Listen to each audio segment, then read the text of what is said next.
Yeah. Yeah, feel those Zelda beats. Yeah.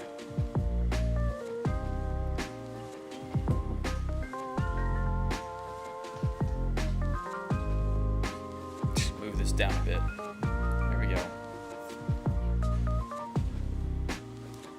Hello, everybody. Hello. Welcome to the NIKO show.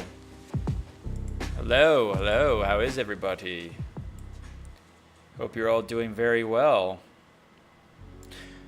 I am your host, NikoTheLegend, and we're here to do a very special NIKO show episode. And I'm pretty sure I'm not going to be the only one. This is probably going to be the talk of like the whole month for this game, for the specific subject. Especially the most it's going to be today and the most it's going to be tomorrow. It's going to be huge, and this game is so big, such a huge release. I think some people underestimate how huge this release for this game is going to be, but it's going to be ginormous. This is probably going to be one of the biggest game releases of all time. Is Red Dead Redemption 2, as the title suggests. What we're talking about today, and look, you don't have to like it. You don't have to like the game. If you didn't like the first game, if you might not even give a shit about it, but do know the fact is this is going to be like I said, the biggest launch game of this year, no doubt, and probably of all time. Like, this is going to be better than Skyrim. This is going to be better than GTA 5 for the hype and just everything that went into this. This is definitely the number one most demanded sequel of a game. This game was definitely more demanded than Final Fantasy VII Remake, which, I mean, you could argue.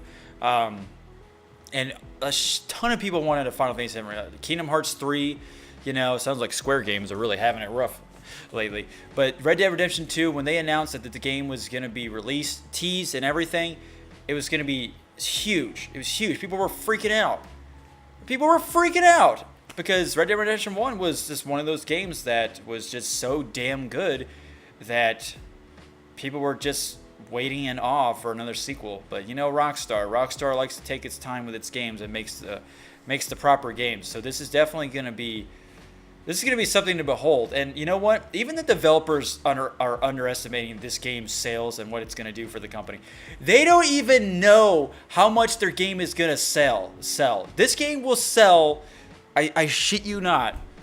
There is so much more development, so much more hype, so much more marketing for this game than GTA 5. This game is going to sell more than GTA 5. I bet you a gazillion dollars that I don't have because I'm broke. But it will. I mean, just by console releases only. And then when PC comes out, it's just going to blow it out of the water. It's going to be ridiculous. You guys say it won't, but that doubters. But I'm telling you, it's going to sell more. I don't care if the developer's like, well, we think it's going to sell well, but I don't think it's going to sell as much as GTA 5 did. I mean, really? We'll see. We'll see how many Air 37s we'll get. Right, Diablo? Right, Blizzard? Remember when you thought, you're like, oh, we didn't know Diablo 3 was going to sell this much. Servers get just completely shut down. Air 37. So developers like doing that. They like underestimating their own product. And, they're trying to be modest as well. But fuck that. I'd be like, yeah, this game's going to sell gazillions of dollars. But then one of you people out there might get a little offended. It's like, they shouldn't be so cocky. This company that knows how to make the best games out there and make gazillions and gazillions of dollars, they shouldn't be cocky. You'll get people like that. Anyway, like I said, I'm your host, NikoTheLegend. I got a little sidetracked because there's so much to talk about. Specifically on Red Dead Redemption 2. But thanks for everybody for stopping by. I have to let people know that there's no chat for me to see because I don't do that anymore on the NIKO show because this is the show. I'm trying to get through the news and the articles. If you want stuff to talk to me about, you can always message me on Discord. You can talk to me on whatever, Twitter or whatever type of social media, whatever. The links are below.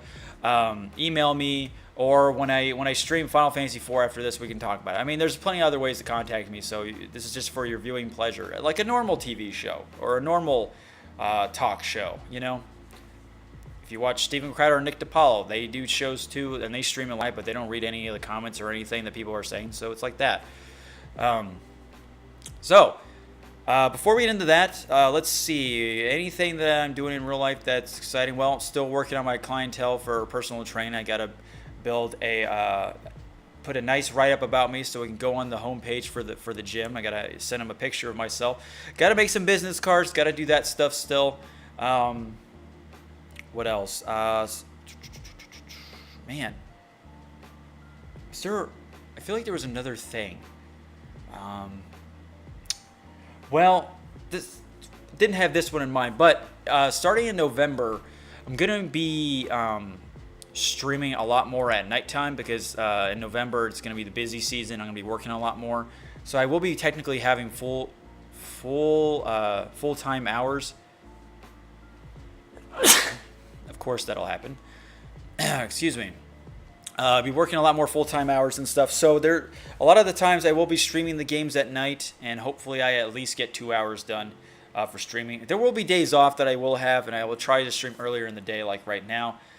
But bear in mind that this is going to, it might affect a little bit of the schedule. But, I was already streaming at nighttime anyway for the most part. But just in case you guys were hoping for a wing and a prayer that I stream earlier. But, there's gazillions of people all over the world that watch my streams at night. And there's gazillions of other people that watch streams in the morning. So, you can't win either way. So if you're asleep by the time I stream, well, I'm sorry. That's just how it goes. Tough luck. You'll just have to watch my reruns. That sounds like fun. So anyway, yeah, I got I guess I wanted to talk about that. So also big announcements. For streaming wise as well, is that I'm going to be streaming another Nuzlocke randomizer adventure in November for Pokemon White 2. That's going to start the first of the month. And then I already started my second game that I'm streaming every other day, which that every other day thing will kick in once November comes around. But I think I'm pretty much done playing scary games for the month. I played unless something comes up or someone requests maybe. But I played Castlevania Lament of Innocence, Dracula X, Grabbed by the Ghoulies, and Dead Space. And, that's enough for me. I've had my fun for it. There's still like 6 more days till the month ends, so you never know. Maybe I'll do something on the weekend. But overall, I started my Final Fantasy IV journey. This was going to be the second game I was going to be streaming for this, for these 2 games I wanted to do, was Pokemon and Final Fantasy. And I wanted just to start it early because why not? I was just in the mood. I really wanted to play it. And couldn't get it working on... Oh, great. Autofocus. God damn it. I hate autofocus. Take that off. There we go. So, excuse me. I just had a nice eggs burrito breakfast at a restaurant and nearby. So it was pretty yummy. So I'm a little burpy right now. How rude of me. So yeah, I couldn't get a PlayStation 1 game to work on the capture card. It just doesn't work with the formatting and the resolution and stuff. It just can't render it through the capture card. Done a bunch of research on it and stuff, and people are saying the same thing. For what I found, there's not that much information on it. I would need component cables don't work with it. I would need proper other cables like HDMI upscaler or something like that, but that's a pretty expensive part. So I had to stream. Unfortunately, I had to emulate Final Fantasy IV on the PC, which I'm really not happy about because I'd rather just play the real deal on my couch. But at least this way, I could save anywhere I want. And maybe not worry so much about that. About whatever. I don't know. But I like playing the real thing, especially when I had the opportunity. But yeah, it just doesn't work. My PS2 games work perfectly fine because it's newer technology. They got progressive scan. They're able to play at higher resolutions and stuff like that. PlayStation 1 games have very low resolution. And yeah. So I've done a bunch of test runs and stuff. So, but that's fine. I'm emulating Pokemon White 2, but that's because in order for me to actually not emulate it and use the capture cards to get a 3DS with it already hacked into to stream games from it. And I'm not spending $600 or $500 on that. That's just a waste of time for me. So it's all good. It would be pretty impressive to do that, though. But so anything else? I guess not. Video game wise, I am still playing Assassin's Creed Odyssey. Game's still a ton of fun. Um, oh yeah, this was one of the announcements I wanted to do. Oh my God, my nose. I'm sorry. It's a stuffy, overcast day in Florida, as you can tell. It's always stuffy in Florida. You know, it's always sunny in Philadelphia. Well, it's always stuffy in Florida, and it sucks. It sucks, I tell you. Okay, so interesting news about me when it comes to gaming. I'm not buying a Switch this year. Whoa, why not, Nico? Well, the reason is that when you hear rumors about another generation of a console coming out, like a brand new model for the Switch, rumored to release next year, you kind of think to yourself, like, do I really want to buy this older model when they're going to make a vastly superior model next year? Release one? Usually console rumors are pretty good with their, being viable news and pretty true to its source. So, yeah, I had three reasons. One, I kind of didn't want to spend $300 and something for credit. Two, my roommate David Deal already has a Switch that I bought for him and his fiance last Christmas, and it's literally right next door in the house. I'm in the mother-in-law suite, so I can play it anytime I want. And three, I don't really see myself playing the Switch that much as of right now until maybe Smash Ultimate comes out. I do have Super Mario Party. I mean, there's Mario Odyssey I can beat, but there's nothing really that's making me like, holy shit, I have to get a Switch for this. Like, Pokemon Let's Go was going to be that game, but I figure out that it's a very casual, boring experience, and I don't want to get it. And Generation 8 would have been that game instead. You know, I would have been like, yeah, I want to get it. So, being patient, waiting until a new model releases before I get a Switch saves me money, and then I can just play it anytime I wanted to. If I want to, I could just take the handheld part of it and just bring it into my keep and just play it, or just play it anywhere. You know, Deal even says you just play whenever you want. It's fine. You know, it's good. So yeah, and then like I said, another reason is that Smash Ultimate is the only other Switch game I think I'm getting this year. You know, so there's that. So what does that mean for me? The point is, I probably listen. Talking about Red Dead. I am not going to get Red Dead for consoles because I know for a fact that PC version, when it comes out, is going to be the most kawaii desuit. No, it's the most ultimate awesome version of the game. It's going to look amazing, uncapped frame rate, graphics are going to be spectacular, and it's just going to be the definitive edition, the superb edition of playing this game. And I want to enjoy these high technical games on my PC, just like Assassin's Creed Odyssey. It looks amazing on PC. My friend Dr. Dre says, you know, there's slowdowns in Assassin's Creed Odyssey on, I think he's playing on Xbone and stuff, and I don't want that. I don't want to play it at a cap 30 frames for open world games like that. I want to have a nice, smooth experience where I don't have to worry about all that technical crap, and it goes hand in hand. I don't want that ruining my immersion. I hate frame rate drops. They're horrible. I know I sound like I'm nitpicking a lot, but it does make a big deal. If frame rate stuff hasn't occurred to you yet, it will over time. As you get older, you will understand how superb PC is, and you will in your lifetime, about 90% undoubtedly will purchase a PC because you realize that PC Master Race all the way. And the only time I ever get games for consoles, if it's exclusives, or if I don't want to wait another 6 months until the PC release comes out. For example, Monster Hunter World, I kind of wish I waited for that and got it in August instead of betting on PlayStation 4, but you know, I've played 60 hours in it, which is really nothing in Monster Hunter World, but that game's got so much content in it. I mean, I'll never trade it in. I can always pick it up and play it if I wanted to. It's just, you know, if I waited, I would have played the better version, and it just looks so much nicer on PC. So much better. It's just night and day. You would always play the PC version over the console version any time of the day. And so being patient with Red Dead. But in other news, I will be getting Black Ops 4 because I was talking about saving money on the Switch and not getting Red Dead Redemption 2. I got two friends that play it. I know my friend Mike will get it. eventually when he's got time to play it on PC. I got my friend Casanova and then Riley Rocks who are playing Black Ops, so I have people to play with, which is really nice. I know Riley Rocks isn't getting Red Dead Redemption 2. I know I'm not getting it, so I want to, a fun multiplayer game, easy to pick up. I wouldn't get like another open world game or anything because I'm playing the shit out of Odyssey. I'm playing it quite a bit. I mean, I've gotten so many games this month, not just strictly that I've purchased. I mean, I've gotten Super Mario Party, that was my money, Mega Man 11 as a birthday gift, and then Assassin's Creed Odyssey as a birthday gift. Those are all pretty big games that have released this month.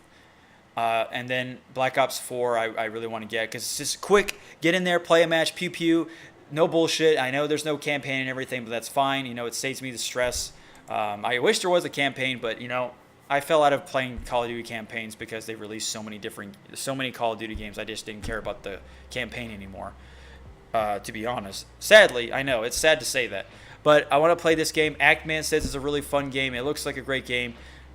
I guess I'm trying to bait myself into getting to the hyper twitch button mashing and Call of Duty speed again. I don't know if my brain can handle it, but we'll see.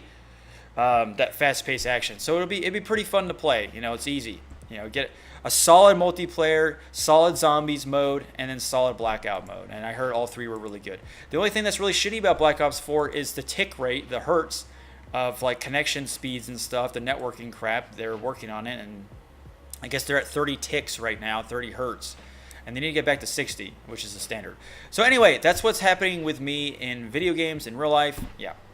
So, I wasted enough time. So let's talk about Red Dead Redemption 2 now. This is strictly going to be talked about this game because this, like I said, this is one of the biggest gaming releases of all time. I would think so. This is huge. This is really huge. And I just want to talk about different aspects of it, articles that have been released. And, we'll try to get through it as best we can. Like I said, talk about it in the chat. Let me know how you feel about it. I'll read it at the end, and we can, when I stream Final Fantasy after this, we can talk about it. I'll read your guys' comments and stuff. I mean, don't be shy, Voice, talk to each other. You can listen to me, but, you also, I know you guys have opinions, right? You got voices, so don't be afraid to use them. All right. So the first one is, let's see. Oh, there I go. That was a good one, right? I scared you, didn't I? All right, so the first one is Red Dead Redemption 2 has a 60-hour story produced by 100-hour work weeks at Rockstar. You know why they say 100-hour work weeks? Because of the whole fucking Telltale series shit. Listen. You chose to work overtime. You chose to supposedly not get paid for overtime. Anybody who works overtime and doesn't get paid is an idiot. I don't care if you're afraid to lose your job or your bosses are mean or something. Listen, you had a choice. You dealt with it. Now, when you lose your job, don't bitch about that you didn't get paid for overtime. That's your fucking fault for signing up for a company that did that shit to you. That's your own fault for doing that. And don't just automatically assume that all companies are like this. No, specific companies are like this. Only far in between. I mean, you got to use your brain, people. Don't just bitch on Twitter. Anyway, that's my disclaimer right there.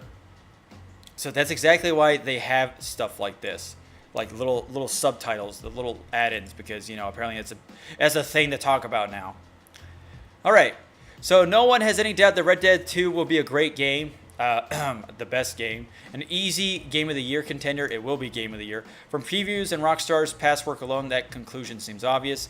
And yet, details extracted from an extensive but deeply uncritical new Vulture story answers the question. At what cost? Uh-oh.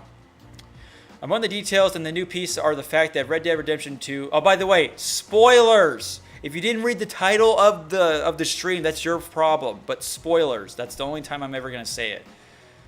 From previews... Okay, and yet details... At what cost?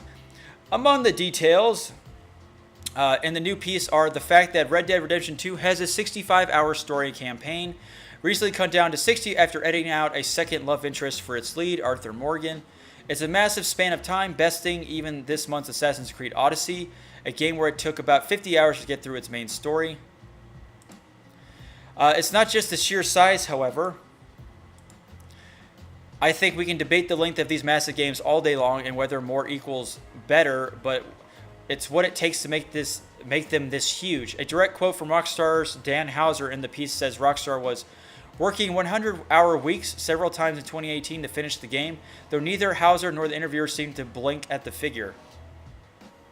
Crunch has evolved into a sickening epidemic in the industry, and it's led to both horror stories from those who have had their lives upended by it, including an infamous Rockstar spouse piece back in 2018 about work on the original Red Dead Redemption, and talk about the need for the unionization in the industry to protect workers from these kinds of demands, though not much has come of that yet.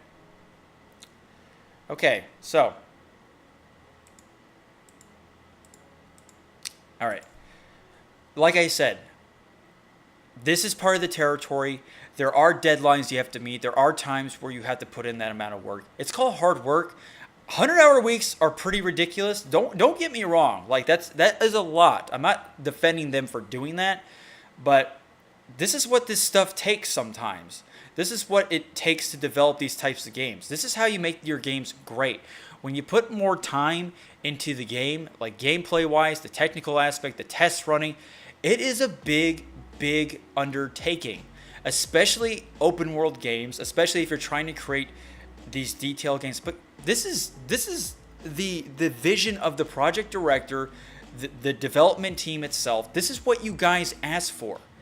You think you can just say, I want an open world game, and that's it? You think you're going to be done with it in a year? No, you're not going to be fucking done with it in a year. You can't just say you want these features in it and not put the hard work into it, okay? That's a very beneficiary view, okay? Look, you guys are putting in the work. You're getting the most reward out of it. Whether you see it or not, you're the reason why this game is great. And I know, listen, we're respecting the people that put a gazillion hours into these games by buying these games and playing them for countless hours on ends and enjoying them. So don't act like anybody who's working out there in Rockstar, don't act like we don't respect that how much you put in. But also realize that when you're going into these jobs and you're not knowing what you're up against, that is your fault. It is part of the territory. It is how the industry works. It's going to be like that for a very long time. And the more stuff you want in it, the more ideas you brainstorm, and the more things that are going to be in it, the more time you're going to spend. And deadlines are scary. I get that. There are plenty of games that have been delayed countless times. Fable, Vampire the Masquerade Bloodlines, Mighty Number 9, for God's sake, Shenmue 3, System Shock Remake. I mean, you guys know the games. You've heard it. Breath of the Wild. And some games, half the games benefit from delays like this. Some of them don't because they didn't have enough time.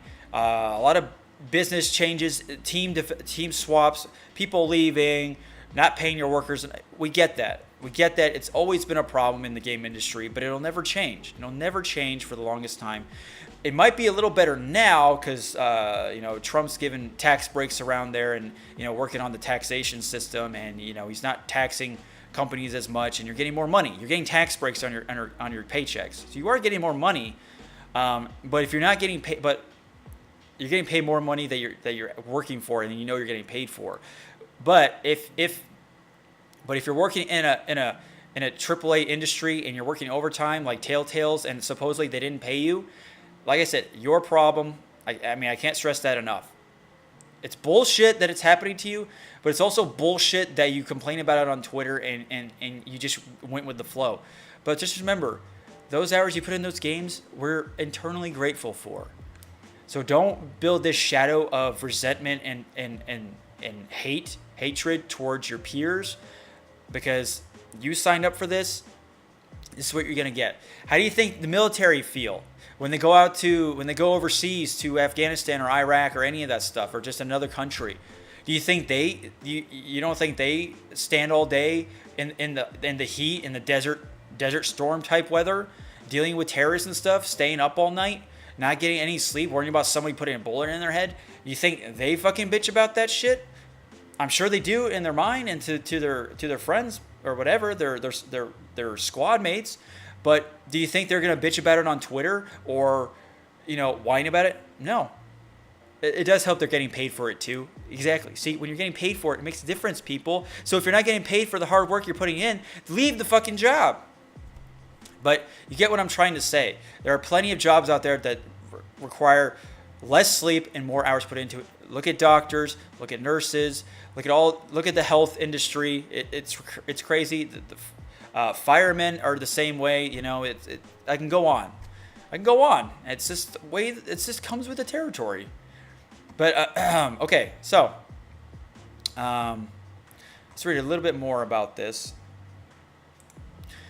This kind of revelation requires fans to stand up and demand better for those that make their games for them. Do we need Red Dead Redemption 2 to have a 60-hour campaign instead of a 25 to 40 hour one if it means that developers can avoid potentially life-ruining amounts of crunch?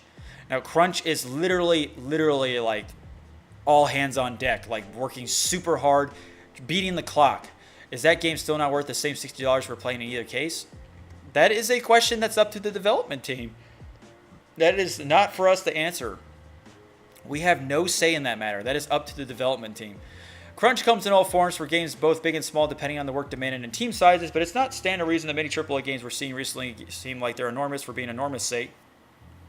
While there's still a contingent of fans who always measure dollars per hour as the ultimate metric of success for a game, the older many players get, the more games that respect both of their time, the time the developers making the game are attractive. In the era where only 30% of players will finish a 5-hour Call of Duty campaign, what exactly is the purpose producing a 60-hour campaign that a fraction of players will ever see the end of, and doing so while extracting an enormous physical and mental toll from the employees? Only 10% of players finished the campaign for Red Dead Redemption. Okay. That's good. There's some stats involved. Wait, what happened to me? What's wrong with my frame rate now? What the fuck is this? What the fuck? Okay, I got all weird. It had some slowdown. Okay, I get it. I mentioned it before. I'm a sucker to this. I didn't beat Red Dead Redemption 1. I maybe have gotten like 60% through the game. I get that. Okay. Call of Duty campaigns, I stopped giving a shit about them after Advanced Warfare. I didn't even finish that campaign. Is this different mindsets and the ways these games are created? I completely understand that. My reason for not playing Red Dead Redemption, because, look, it was a good game. It was great, but I think I got bored of it. I got bored going from my horseback to the other side of one part of Texas or Mexico or New Mexico to the other side. I got bored of doing that. The game was open, but it was a little too open, a little too free range. There wasn't enough stuff that happened in it because it played like a typical Grand Theft Auto game. You know, there's people in town, missions, you can do some fun things in town, but in Wild West, things were a little more spread out. It's not like a big city in Grand Theft Auto where stuff is happening to you like all the time, you know, where you're more entertained to do it. More people beat the campaign for Grand Theft Auto 5, I bet you, than Red Dead Redemption, because it's more compact than Grand Theft Auto. You're in a city, but these are things that Rockstar knows, and this is why they're doing it like this, because when you look at these gameplay videos, which I haven't looked at all the gameplay videos of how much detail and stuff they're putting in it, but I've read and seen from titles that the game is so intuitive and so detailed that you will be wanting to complete the game. You'll be wanting to get engrossed. The game has, like, I believe it does have RPG mechanics where you pick what you want to say. You can make your character do mean or good things, like Paragon Renegade system or light dark side stuff. There's a lot more involved with this game because there's a bigger budget, for one, and two, there's more hours put into it, and three, they're not holding anything back. Red Dead Redemption was definitely good and a good beginning entry for the series, but this is the way a sequel is going to be made. This is the best thing to do. So I feel like more people will get to the end of this story. They will play it. Just, guys, when you're buying these games, buy this game and don't play anything else for a long time. Get through the campaign. Maybe if you're like me, you're playing Odyssey and then you have you want to play Black Ops 4 on the side. That is fine because you're filling in the going for air from playing at such an engrossing open world game. It does take up a lot of time. So playing a shooter game might be the best thing. Don't play another RPG with another RPG. That's just the stupidest thing you can do. I've done it. I've done Persona 5 and Rogue Galaxy, and I beat them both and pretty close to one another. But yeah, it was a pain in the ass though at the same time. And yeah, you just pick your battles. Be careful. Um, and you wonder why they don't add campaign in Call of Duty anymore. Maybe because they were looking at the percentages, maybe, like the facts. If what it holds is true.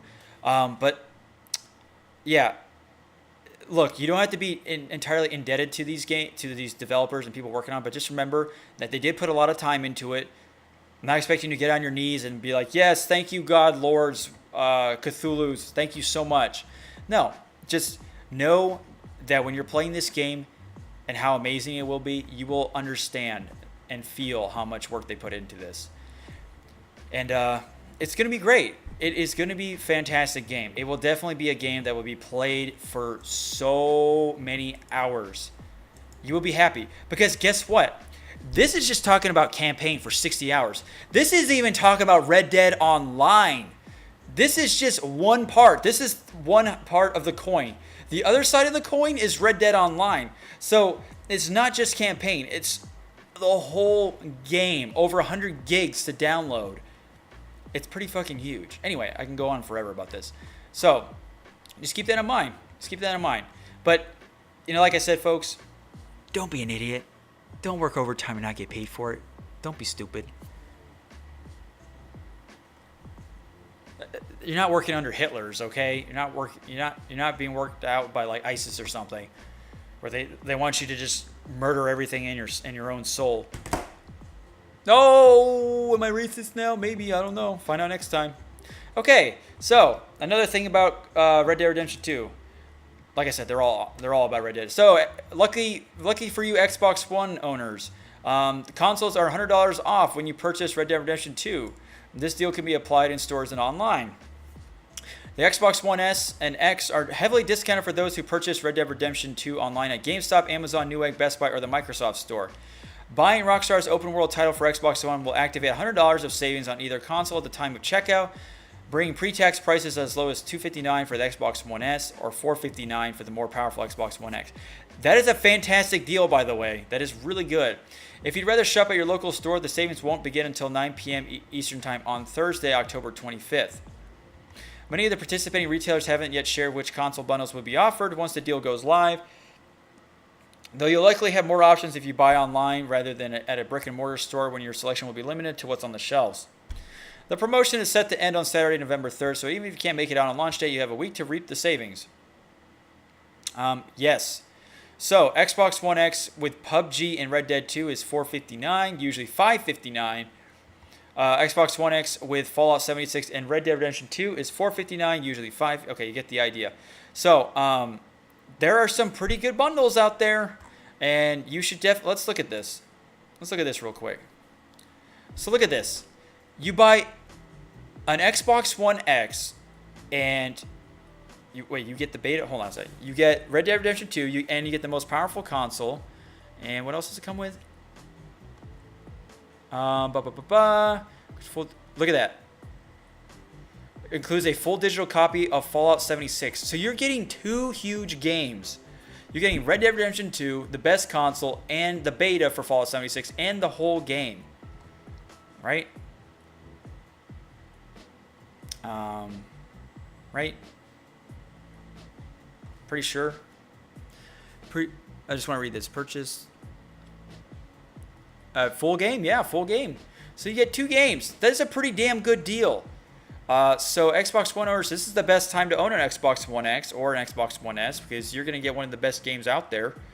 And that's fantastic. The Xbox One S can still use 4K gaming, by the way. You can still use it for 4K.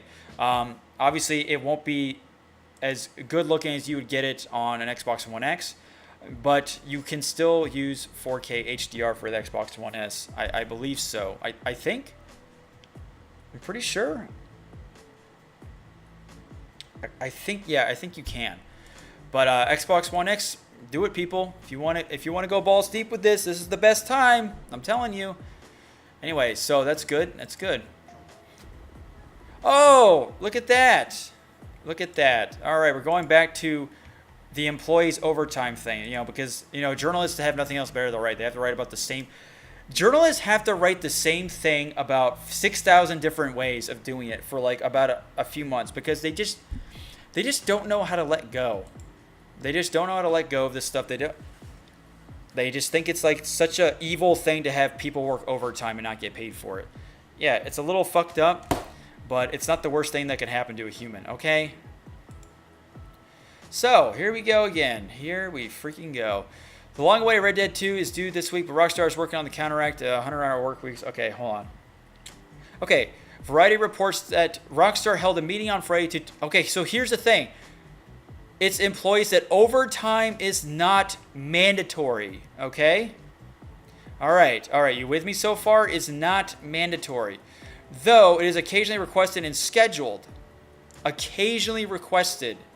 Rockstar's Jennifer Colby said the meeting was held to clear up any misconceptions about what to expect of employees. Some people have said that they have felt. So, okay, here we go. The word felt. It's not a fact.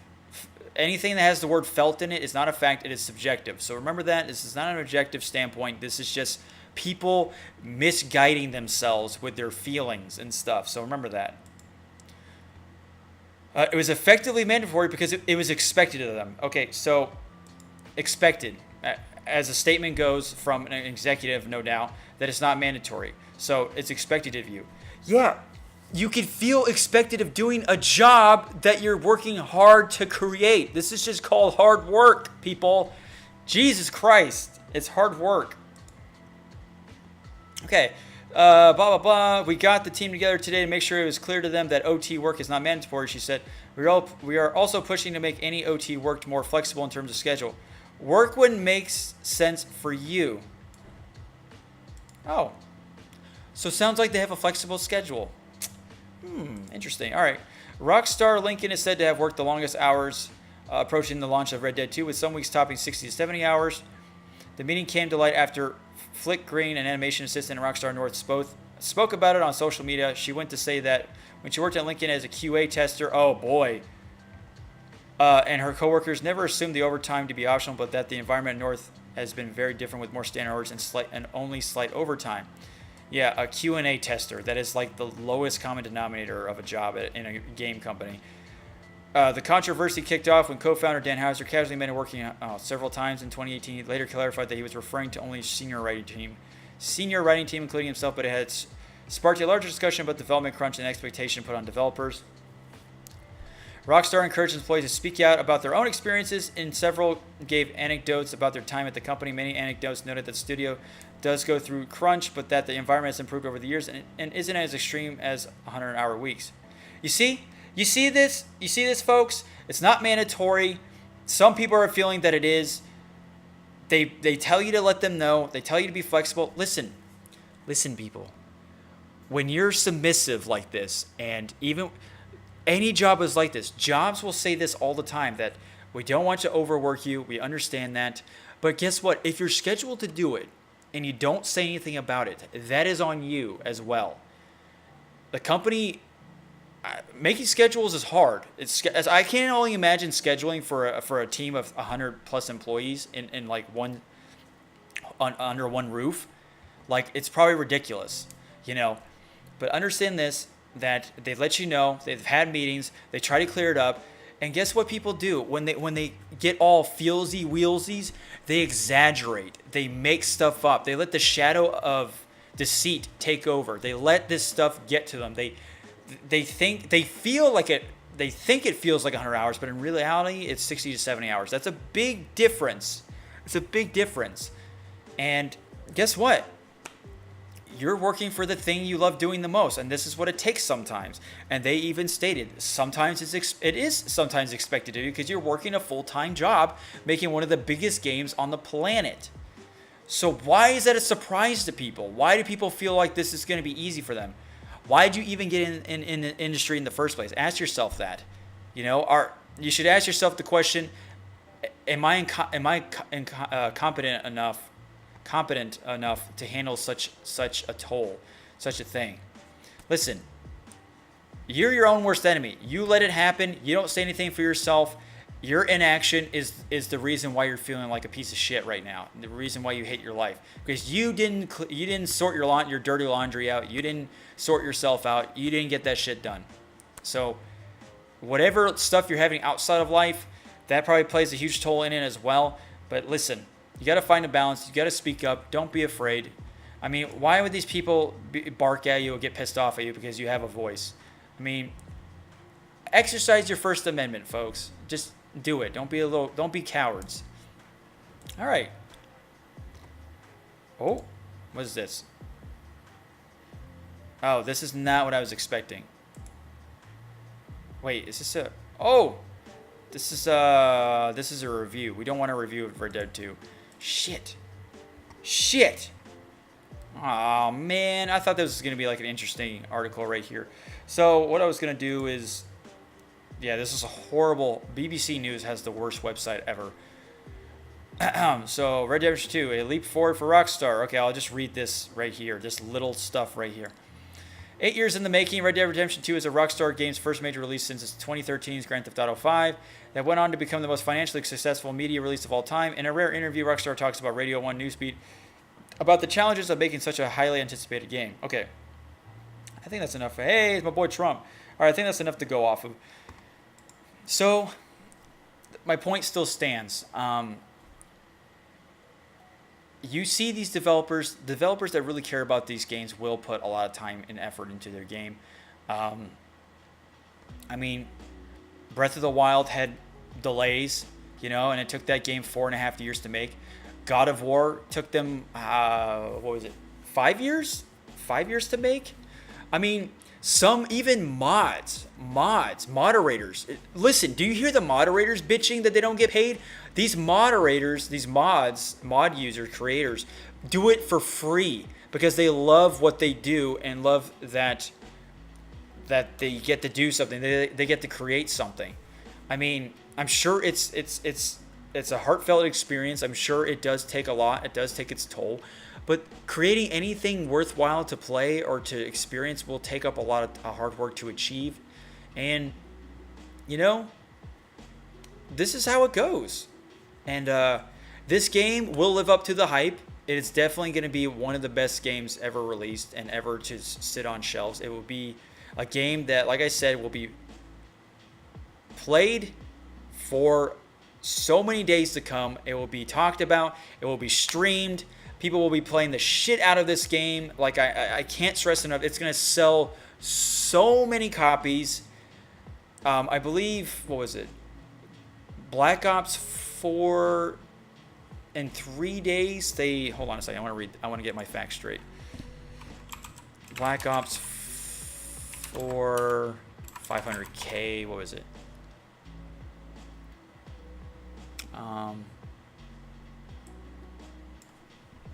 Trying to see the money or the sales. Damn it. Money. Oh, here we go. Oh, they made $500 million at launch. In its 3-day launch weekend. That's $500 million.